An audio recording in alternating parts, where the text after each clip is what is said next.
Hello दोस्तों, Hemant online classes के YouTube channel में आपका हार्दिक स्वागत अभिनंदन करता हूं। दोस्तों, आज मैं यूपी टेट का पार्ट 5 जो पेपर हो चुका है, आपके परीक्षा तिथि जिसमें दिख रही है आपको 8 जनवरी 2020। इसके पहले मैं आपको दोस्तों 4 पेपर करवा चुका हूं यूपी टेट के। अगर आपने वे 4 पेपर की वीडियो नहीं देखे हैं तो डिस्क्रिप्शन में मैं लिंक दे दूंगा, इनको देखिए। और जो ये इमेज के अंदर जो थंबनेल के अंदर बुक देख रहे हैं, यूपी टेट सी टेट 2022-23 और यूथ कंपटीशन की ये जो बुक है, इस बुक का पेपर है ये, जिसमें 3600 वस्तुनिष्ठ प्रश्न हैं और विभिन्न स्टेट के टेट जो बुक के अंदर जो दिए गए हैं उन सभी के पेपर इसमें व्याख्या सहित प्रत्येक क्वेश्चन की दिए हुए हैं। 120 सोल्ड पेपर हैं जो बाल विकास में, जहाँ तक समझता हूँ कि ये अगर इस बुक को आपने जो वीडियो में नेक्स्ट बराबर दे रहा हूँ उनको अगर आपने परीक्षा से पहले अगर आपने कुछ भी तैयारी नहीं की तो इस बुक के द्वारा जो मैं तैयारी करवा रहा हूँ इन वीडियो के माध्यम से, तो आप इस वीडियो को देखिए, बार बार देखिए और समझे, तो आप अपनी इस बाल विकास शिक्षा शास्त्र में अच्छे नंबर पा सकते हैं, गेन कर सकते हैं। और इस बुक को आप ऑफलाइन मार्केट से यूथ कंपटीशन टाइम्स की बुक आती है, खरीद सकते हैं और ऑनलाइन में फ्लिपकार्ट अमेज़ॉन के माध्यम से भी खरीद सकते हैं। क्योंकि इस बुक की विशेषता है कि प्रश्नों के साथ इसकी व्याख्या प्रत्येक प्रश्न के साथ दी गई है।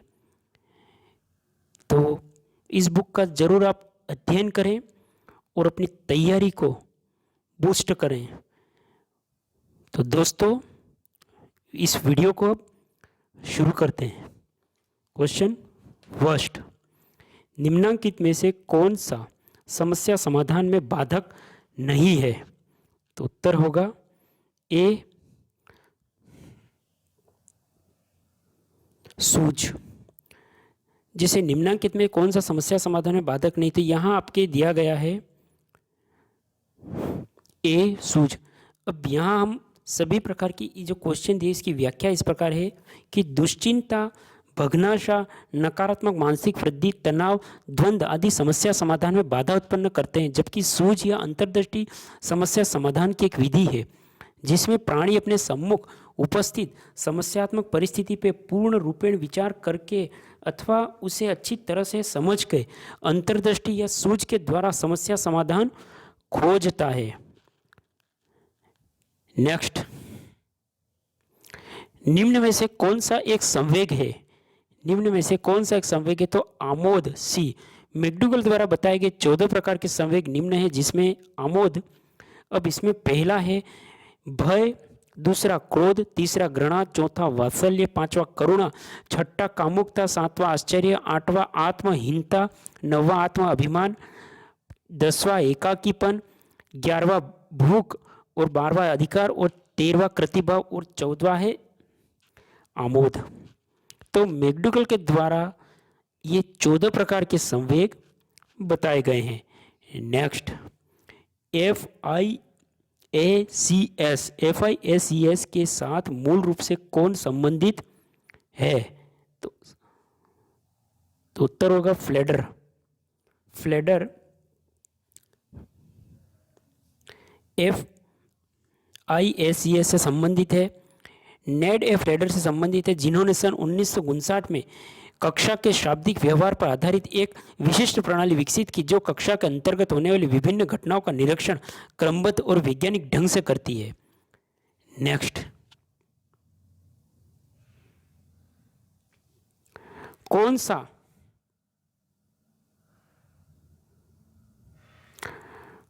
सा निम्न में से कथनों में से कौन सा प्रश्न कौशल के लिए सही नहीं है? निम्न कथनों में से कौन सा प्रश्न कौशलों के लिए सही नहीं है?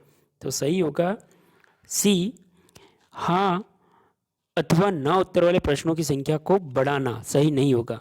व्याख्या इस प्रकार है कि प्रश्न कौशल के उचित तरीके निम्नलिखित हैं, जिसमें प्रश्न पूछने में उत्साहवर्धक तरीकों का प्रयोग करना, प्रश्नों का प्रोत्साहन देना, सुनने में संवेदनशीलता विकसित करना और विस्तृत सूचना को प्राप्त करना, और पांचवा है आलोचनात्मक सजगता विकसित करना आदि। अतः हाँ एवं न उत्तर वाले प्रश्नों की संख्या को बढ़ाना कौशल का उचित तरीका नहीं है। नेक्स्ट, निम्नलिखित में से कौन सा व्यक्तित्व मापन की प्रक्षेपित तकनीक है? व्यक्तित्व मापन की प्रक्षेपित तकनीक तो बी है इसमें प्रासंगिक अंतर्बोध परीक्षण। व्यक्तित्व मापन की प्रक्षेपित तकनीक के अंतर्गत निम्न परीक्षण आते हैं, जिसमें शब्द साहचर्य परीक्षण, रोषाशाही लक्ष्य परीक्षण, अन्य मसी लक्ष्य परीक्षण, प्रासंगिक अंतर्बोध परीक्षण, अवलोकन साक्षात्कार, जीवन इतिहास, आत्मनिष्ठ विधि के अंतर्गत अथवा निर्धारण मापनी परिसूची, प्रश्नावली, परिस्थिति परीक्षण व्यक्तित्व मापन और वस्तुनिष्ठ विधि के अंतर्गत आते हैं। नेक्स्ट,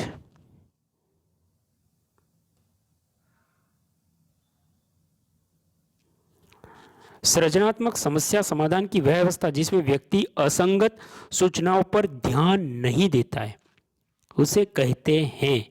तो डी है उद्भव कहते हैं। व्याख्या, सृजनात्मक समस्या समाधान की वह अवस्था जिसमें व्यक्ति असंगत सूचनाओं पर ध्यान नहीं देता है उसे उद्भवन कहते हैं।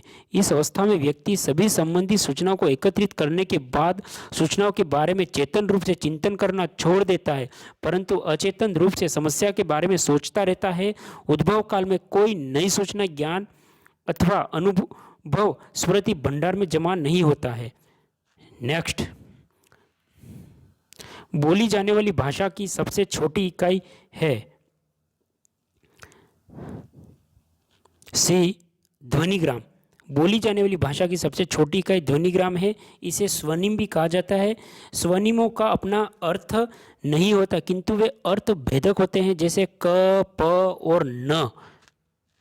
नेक्स्ट, निम्न में से किस प्रश्न द्वारा सृजनात्मक चिंतन को सर्वाधिक अच्छे ढंग से अनुमानित किया जा सकता है? तो सही होगा, इसे कितने भिन्न तरीकों से हल किया जा सकता है? तो व्याख्या है, इसे कितने भिन्न तरीकों से हल किया जा सकता है? इस प्रकार के प्रश्नों के द्वारा सृजनात्मक चिंतन को सर्वाधिक अच्छे ढंग से अनुमानित किया जा सकता है, क्योंकि इसमें बच्चों को विभिन्न तरीकों से चिंतन करने के लिए प्रोत्साहित किया जा सकता है। ऐसे प्रश्नों को हल करते समय विद्यार्थी अपने पूर्व अनुभवों का उपयोग करते हुए प्रश्नों को विभिन्न प्रकार से हल करने का प्रयास करेगा और प्रयास करेगा। नेक्स्ट, सूक्ष्म शिक्षण है, तो उत्तर होगा सही सी अवश्रेणीयन शिक्षण।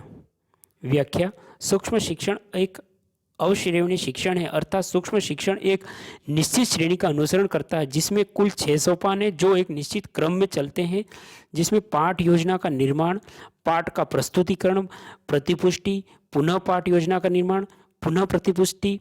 इन 6 चरणों में न तो किसी प्रकार का परिवर्तन किया जा सकता है और न ही को आगे पीछे किया जा सकता है, इसलिए इसे अवश्रेणीयन शिक्षण कहते हैं। नेक्स्ट, सूची ए और बी को सुमेलित कीजिए। एक तरफ आपको ये सूची ए में जो मनोवैज्ञानिक हल, मैकडूगल, फ्रायड, मेस्लो, और बी में इनके जो सिद्धांत जिनके द्वारा दिए गए हैं इनको सुमेलित करना है। तो सही है आपका बी सही है। इसकी व्याख्या इस प्रकार है, जैसे कि हल का सिद्धांत है प्रणोद अवकलन का सिद्धांत, मैकडूगल का मूल प्रवृत्ति सिद्धांत, फ्रायड का मनोविश्लेषण सिद्धांत और मेस्लो का आवश्यकता का सिद्धांत। दोस्तों ये जो वैज्ञानिक ने मनोवैज्ञानिक अपने सिद्धांत यहाँ पे सिर्फ 4 ही बताए हैं। अगर आप कमेंट बॉक्स में कमेंट करेंगे कि कौन से मनोवैज्ञानिक ने क्या सिद्धांत दिए हैं, तो मैं उसका भी एक वीडियो लेके आ जाऊंगा, तो आप कमेंट बॉक्स में कमेंट करें। नेक्स्ट है, निम्नलिखित में से कौन सा अभिक्रमित अनुदेशन का सिद्धांत नहीं है? तो ये होगा अभ्यास का सिद्धांत। अभ्यास का सिद्धांत अनुदेशन अभिक्रमित का सिद्धांत नहीं है, जिसमें पहला है लघु पदीय सिद्धांत, छोटे छोटे पदों का सिद्धांत। दूसरा सक्रिय अनुक्रिया का सिद्धांत। तीसरा तात्कालिक प्रतिपुष्टि का सिद्धांत, पुनर्बलन का सिद्धांत और स्वगति का सिद्धांत। और पांचवा है छात्र परीक्षण का सिद्धांत। जबकि अभ्यास का सिद्धांत थॉर्नडाइक के अधिगम के सिद्धांत से संबंधित है। नेक्स्ट,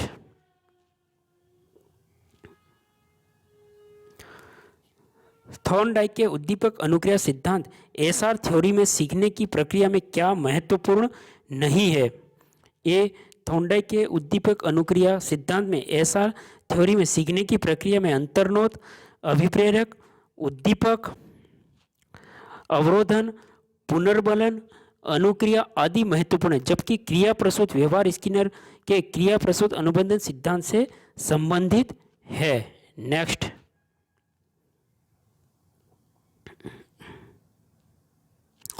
अपनी अधिगम सोपानिकी में सर्वाधिक निम्न स्थान पर रखा है। अपने अधिगम सोपानिकी में सर्वाधिक निम्न स्थान पर क्या है? तो सी संकेत अधिगम। R.N. गेने ने अधिगम सोपानिकी के अनुसार अधिगम के 8 प्रकार बताए हैं, जिसमें पहला है समस्या समाधान का अधिगम, दूसरा सिद्धांत का अधिगम, फिर यहाँ पे है संप्रत्य का अधिगम, पांचवा बहुविभेदन का अधिगम,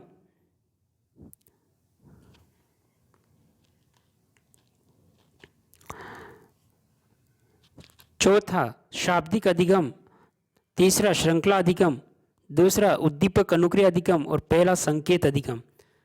एक बार फिर से हम जो R.N. गेने ने सोपान के अनुसार अधिगम के दिए हैं, इनको एक बार वापस दोबारा पढ़ेंगे। तो गेने ने अपने अधिगम सोपानिकी में संकेत अधिगम को सर्वाधिक निम्न स्थान पर रखा है। जो निम्न स्थान पर, जैसे ये पहला जो दिया गया है कि गेने ने अपने अधिगम सोपानिकी में संकेत अधिगम को निम्न स्थान पर रखा है। पहला संकेत अधिगम, दूसरा उद्दीपक अनुक्रिया अधिगम, तीसरा श्रृंखला अधिगम, चौथा शाब्दिक अधिगम, पांचवा बहुविभेदन अधिगम, छठा संप्रत्य अधिगम, सातवां सिद्धांत अधिगम और आठवां है समस्या समाधान अधिगम। नेक्स्ट, शिक्षण के दौरान आवाज में उतार चढ़ाव उदाहरण है। शिक्षण के दौरान आवाज में उतार चढ़ाव किसका उदाहरण है? तो यहाँ है ए उद्दीपन परिवर्तन कौशल का उदाहरण है। छात्रों का ध्यान आकर्षित करने के लिए तथा ध्यान को पाठ में लगाए रखने के लिए शिक्षक को अपने व्यवहार में जानबूझ के जो परिवर्तन लाता है उसे उद्दीपन परिवर्तन कौशल कहते हैं।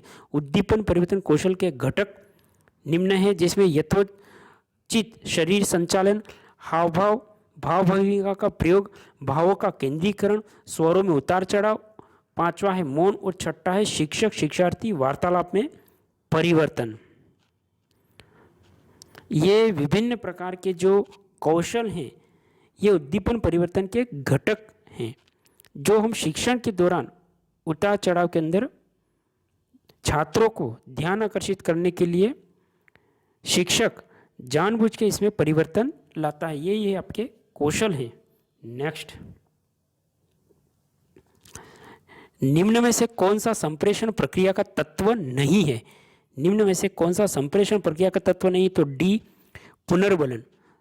पुनर्बलन संप्रेषण प्रक्रिया का एक तत्व नहीं है। तो यहाँ पे है संप्रेषण एक प्रक्रिया है जो 2 या 2 से अधिक प्रक्रियाओं के मध्य घटित होती है तथा इसके माध्यम से अभिव्यक्तियों, इच्छाओं, आदर्शों, सूचनाओं इत्यादि का आदान प्रदान होता है। संप्रेषण के घटक जिसमें पहला है प्रेषक, दूसरा संदेश, तीसरा ग्राही, चौथा अंतःक्रिया, पांचवा माध्यम और छठा है प्रतिपुष्टि। नेक्स्ट, मंदित मना बालकों की शिक्षा हेतु कौन सा उपागम उपयुक्त कहा जा सकता है? तो ए इसमें है व्यक्तित्व अनुदेशन। मंदित मना बालकों के लिए शिक्षा हेतु एक उपागम है जो है ए मंदित मना या मानसिक रूप से मंद बालकों को शिक्षित करने के लिए विशेष प्रकार के प्रशिक्षित अध्यापकों के द्वारा संचालित विशिष्ट कक्षाओं में व्यवस्था करनी चाहिए। ऐसे शिक्षा प्रशिक्षण का उद्देश्य उनके दैनिक जीवन में आने वाली व्यक्तिगत, सामाजिक, आर्थिक आवश्यकता की पूर्ति करने के लिए उन्हें तैयार करना और इन सबके लिए व्यक्तित्व अनुदेशन की आवश्यकता होती है जो उन्हें व्यक्तिगत रूप से शिक्षित तथा प्रशिक्षित कर सके। नेक्स्ट, निम्न में से कौन सा कथन सत्य नहीं है? निम्न में से कौन सा कथन सत्य नहीं? तो सी होगा, विकास एक मात्रात्मक प्रक्रिया है जो सत्य नहीं है। विकास एक मात्रात्मक प्रक्रिया है, यह कथन असत्य है क्योंकि शरीर के गुणात्मक परिवर्तनों को विकास कहा जाता है, जबकि अन्य सीखना, व्यवहार परिवर्तन की एक प्रक्रिया, वृद्धि और जैविक प्रक्रिया तथा शिक्षा एक लक्ष्य अनुभव प्रक्रिया, ये सभी सत्य हैं। नेक्स्ट, क्षेत्र विशेष में बालकों की विशिष्ट योग्यता तथा विशिष्ट क्षमता को कहते हैं। तो सी है अभिक्षमता। किसी क्षेत्र विशेष में बालकों की विशिष्ट योग्यता तथा विशिष्ट क्षमता को अभिक्षमता कहा जाता है। अभिक्षमता से तात्पर्य व्यक्ति के उस रुझान, रुचि, योग्यता से होता है जो किसी विशिष्ट कार्य, पाठ्यक्रम, व्यवसाय में सफलता प्राप्त करने के लिए आवश्यक है। फ्रीमैन के अनुसार अभिक्षमता ऐसी विशेषताओं के समूह का द्योतक है जो किसी विशिष्ट ज्ञान, कौशल या संगठित प्रतिक्रियाओं के समुच्चय को अर्जित करने की प्रक्रिया व्यक्ति की योग्यता सूचक होती है, जैसे भाषा का बोलना, संगीतकार बनना, यांत्रिक कार्य करने की योग्यता। नेक्स्ट, ब्रूनर की प्रतिबिंबात्मक अवस्था पियाजे के संज्ञानात्मक विकास की किस अवस्था से मिलती जुलती है? ब्रूनर की। तो बी पूर्व संक्रियात्मक अवस्था। व्याख्या है कि ब्रूनर की प्रतिबिंबात्मक अवस्था पियाजे की पूर्व संक्रियात्मक अवस्था से मिलती जुलती अवस्था है और प्रतिबिंबात्मक अवस्था छायात्मक अवस्था में मानसिक प्रतिबिंबों के द्वारा सूचनाएं व्यक्ति तक पहुंचती है। बालक चमक, शोर, गति तथा विविधता से प्रभावित होता है। बालकों में दृश्य स्मृति विकसित हो जाती है। इसी प्रकार पियाजे के पूर्व संक्रियात्मक अवस्था में संकेतात्मक कार्यों का प्रादुर्भाव तथा भाषा का प्रयोग प्रारंभ होता है। नेक्स्ट,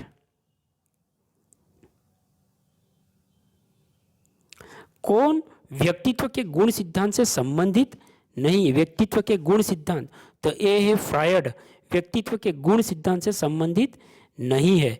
तो यहाँ है व्यक्तित्व के गुण सिद्धांत के अंतर्गत आल्पोर्ट का शील गुण सिद्धांत, केटल का शील गुण सिद्धांत, आइजैक का शील गुण सिद्धांत, जबकि फ्रायड और व्यक्तित्व के मनोविश्लेषण सिद्धांत से संबंधित है। तो व्यक्तित्व के गुण सिद्धांत के अंतर्गत आल्पोर्ट का शील गुण, केटल का शील गुण, आइजैक का शील गुण सिद्धांत आता है, जबकि फ्रायड ने तो व्यक्तित्व का मनोविश्लेषण सिद्धांत दिया है। नेक्स्ट, निम्नलिखित में से कौन सा समूह सृजनात्मकता के तत्वों से संबंधित नहीं है? सृजनात्मक तत्वों से संबंधित नहीं, तो बी होगा इसमें प्रवाह, विविधता, मौलिकता और विस्तारण। व्याख्या, सृजनात्मक वह योग्यता है जो व्यक्ति को किसी समस्या का विद्वतापूर्ण समाधान खोजने के लिए नवीन ढंग से सोचने, विचार करने और कार्य करने में समर्थ बनाती है, जिसमें प्रवाह, विविधता, मौलिकता और विस्तारण दिया गया है। नेक्स्ट, एक 5 वर्ष के बालक में अपने पिता की अपेक्षा माता के प्रति अत्यधिक प्रेम की भावना विकसित हो जाती है। बालक के व्यवहार में होने वाला इस परिवर्तन को फ्रायड ने क्या नाम दिया? फ्रायड के द्वारा इसको ओडिपस कॉम्प्लेक्स। एक 5 वर्ष का बालक अपने पिता की अपेक्षा माता से अत्यधिक प्रेम की भावना जो विकसित करता है उसको फ्रायड के द्वारा ओडिपस कॉम्प्लेक्स नाम दिया गया है। व्याख्या है, एक 5 वर्ष का बालक अपने पिता की अपेक्षा माता के प्रति अत्यधिक भावना, प्रेम की भावना विकसित होती है, तो बालक के व्यवहार में होने वाले इस परिवर्तन को फ्रायड के द्वारा ओडिपस कॉम्प्लेक्स नाम दिया गया। जबकि इसी अवस्था की कोई लड़की अपनी माता की अपेक्षा पिता से लगाव रखती है तो इसे इलेक्ट्रा कॉम्प्लेक्स कहा जाता है। नेक्स्ट, दोस्तों कमेंट बॉक्स में कमेंट करना कि कोई जो लड़की है जो अपने माता की अपेक्षा पिता से अत्यधिक प्रेम करती है, तो उसे क्या कहते हैं? विज्ञान के द्वारा जो भी दिया गया, मैंने अभी पढ़ाया आपको और आपने पढ़ा है, उसे क्या कहते हैं? कमेंट बॉक्स में कमेंट करें। नेक्स्ट, कौन सा नियम निम्नलिखित में से थॉर्नडाइक के सीखने के गौण नियम में शामिल नहीं है? गौण नियम में शामिल नहीं है, तो डी होगा क्रिया प्रतिक्रिया का नियम। थॉर्नडाइक के सीखने के गौण नियमों की संख्या 5 है, जो निम्नलिखित है: बहु अनुक्रिया प्रतिक्रिया का नियम, मनोवृत्ति का नियम, आंशिक क्रिया का नियम, सादृश्यता का नियम, और 5वां है साहचर्यात्मक रूपांतरण का नियम। नेक्स्ट, स्कूटर चलाने वाले व्यक्ति द्वारा कार चलाना सीखते समय उसके पूर्व अनुभव का सहायक होना किस प्रकार के अधिगम अंतरण का उदाहरण है? तो यहाँ होगा सी, ऊर्ध्व अंतरण। जब किसी परिस्थिति में अर्जित ज्ञान, अनुभव, परीक्षण का उपयोग प्राणी के द्वारा किसी अन्य भिन्न प्रकार की अथवा उच्च स्तरीय परिस्थितियों को अध्ययन में किया जाता है तथा तब इसे सीखने का ऊर्ध्व अंतरण कहते हैं। उदाहरण के लिए, स्कूटर चलाने वाले व्यक्ति द्वारा कार चलाना सीखते समय उसके पूर्व अनुभवों का सहायक होना। नेक्स्ट, संप्रेषण संबंधी अक्षमता क्या है? डिस्पेशिया। व्याख्या: डिस्पेशिया दो शब्दों में डिस और फासिया से मिलकर बना है, जिसमें शाब्दिक अर्थ क्रमशः अक्षमता, वॉक होता है।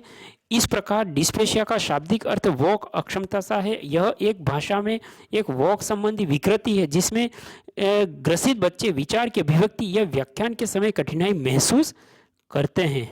नेक्स्ट, निम्न में से कौन सी शिक्षण विधि प्रजातांत्रिक नहीं है? कौन सी विधि शिक्षण विधि प्रजातांत्रिक नहीं? तो सी, शिक्षण विधियां दो प्रकार की होती हैं। सी में है, इसमें है व्याख्यान विधि, एक प्रजातांत्रिक शिक्षण विधि नहीं है। शिक्षण की विधियां दो प्रकार: प्रभुत्ववादी शिक्षण, प्रजातांत्रिक शिक्षण। अब है प्रभुत्ववादी शिक्षण के अंतर्गत निम्न शिक्षण है, जिसमें व्याख्या विधि, प्रदर्शन विधि, व्यक्तित्व निर्देशन अनुवादन विधि और अभिक्रमित अनुदेशन विधि। प्रजातांत्रिक के अंतर्गत प्रश्नोत्तर विधि, सामूहिक परिचर्चा विधि, अन्वेषण विधि, प्रोजेक्ट विधि और ऐतिहासिक खोज विधि।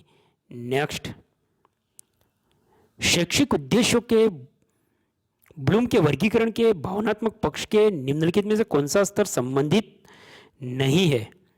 तो डी, ज्ञान। शैक्षिक उद्देश्यों में ब्लूम के वर्गीकरण के भावनात्मक पक्ष से संबंध स्तर निम्न है, जिसमें आग्रहण, प्रतिक्रिया, अनुमूल्यन, संगठन, व्यवस्थापन और स्वाभाविकरण। नेक्स्ट,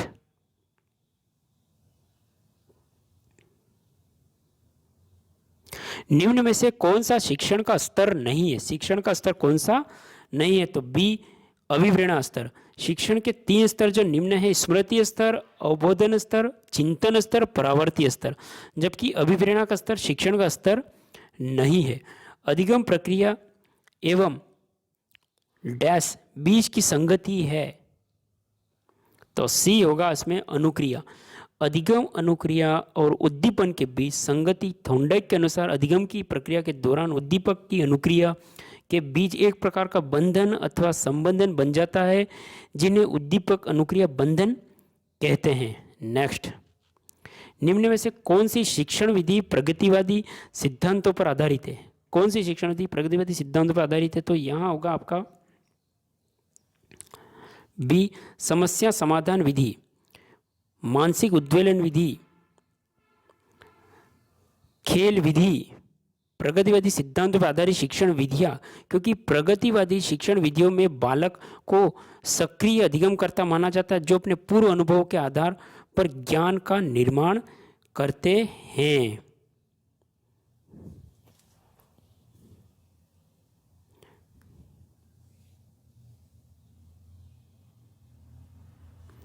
दोस्तों, अगर कोई क्वेश्चन अगर आपके रह गया है तो जैसे कि मैं 29 का फिर से रिपीट कर देता हूँ, अगर आपके ध्यान में है कि अधिगम प्रक्रिया और उद्दीपन एवं डैश के बीच संगति है, तो यहाँ होगा सी, अधिगम प्रक्रिया उद्दीपन अनुक्रिया के बीच संगति है। थॉर्नडाइक के अनुसार अधिगम की प्रक्रिया के दौरान उद्दीपक एवं अनुक्रिया बीच एक प्रकार के बंधन अथवा संबंधन बन जाता है, जिन्हें उद्दीपक अनुक्रिया बंधन कहते हैं, एसआर बॉन्ड। नेक्स्ट, निम्न में से कौन सी शिक्षण विधि प्रगतिवादी सिद्धांतों पर आधारित है? तो समस्या समाधान विधि प्रगतिवादी सिद्धांतों पर आधारित है, जिसमें समस्या समाधान विधि, मानसिक उद्वेलन विधि, खेल विधि प्रगतिवादी सिद्धांतों पर आधारित शिक्षण विधियां हैं। क्योंकि प्रगतिवादी शिक्षण विधियों में बालक को सक्रिय अधिगमकर्ता माना जाता है, जो अपने पूर्व अनुभवों के आधार पर ज्ञान का निर्माण करते हैं। नेक्स्ट, तो ये आपके सभी प्रकार के क्वेश्चन दोस्तों पूरे हुए।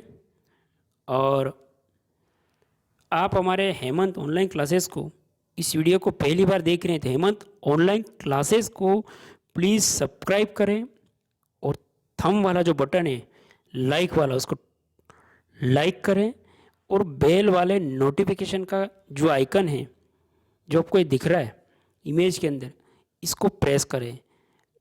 लाइक, सब्सक्राइब और बेल वाले घंटे आइकन को प्रेस करें, जिससे नई आने वाली जो सीटेट की जो वीडियो है नेक्स्ट इसके बाद में आने वाली है, इसके लिए आपको नोटिफिकेशन प्राप्त हो जाएगा। और जो अब तक की मैंने 5 पेपर करवा चुका हूँ, इनकी एक मैराथन डालूंगा यूपी टेट की, तो आपको वह भी वीडियो की प्राप्त की नोटिफिकेशन प्राप्त होगी। तो वीडियो को लाइक करें, सब्सक्राइब करें, नोटिफिकेशन घंटी को ऑन करें, और अपने जो भी सोशल ग्रुप इस वीडियो से हैं, आप इस वीडियो को अपने सभी ग्रुपों में शेयर करें, जिससे विभिन्न घर से जो तैयारी कर रहा है यूपी टेट, सी टेट, विभिन्न स्टेट की जो भी टेट है, प्रत्येक के पास ये वीडियो आपके द्वारा पहुंच सकता है। तो वीडियो को शेयर करना दोस्तों ना भूलें, और सब्सक्राइब करना ना भूलें, और वीडियो को लाइक करें।